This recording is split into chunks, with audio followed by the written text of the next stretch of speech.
In this lecture, we're going to talk about painting brushes. So brushes that we would use to paint would include brushes that can change opacity, that probably have a little bit of texture to them, and even ones that have a wet brush effect, okay?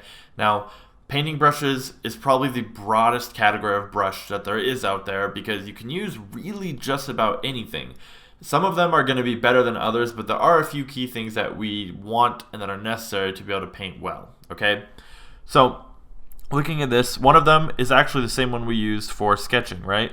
Using the round brush can actually work pretty well for painting because it can get thicker or thinner depending on how hard we push, and we can get a nice soft blend with it, okay?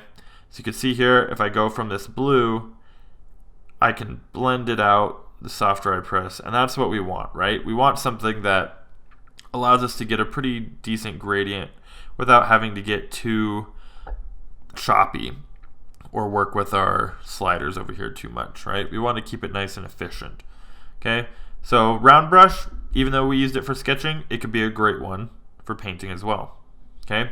Looking over here, another great one that I like to use a lot is if we go to these charcoals, something that has a lot of texture like this charcoal block brush can also be pretty great depending on what sort of look or feel you're going for. So if I block in some color here and we throw in another shade or hue of blue, by pressing really lightly I can start to blend it together, right, and make that gradient. Now it's not as smooth as we did over here with the round brush, but it does give it more texture, right? So that just goes to show you can really use quite a few variances of brushes, right? It doesn't all have to be smooth, it doesn't all have to be textured. All you want is the ability to be able to change from, you know, dark to light and to be able to adjust that opacity as you draw. Because when you're painting, you want something that's going to allow you to get hard edges and soft edges without having to constantly switch between brushes.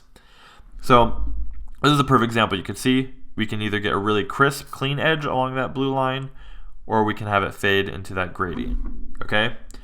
That also brings up wet brushes. So wet brushes are types of brushes that when you paint with them, they interact with their surroundings. So I'm going to bring in this color here, and you can see when I paint with this, it mixes with the gray behind it, okay?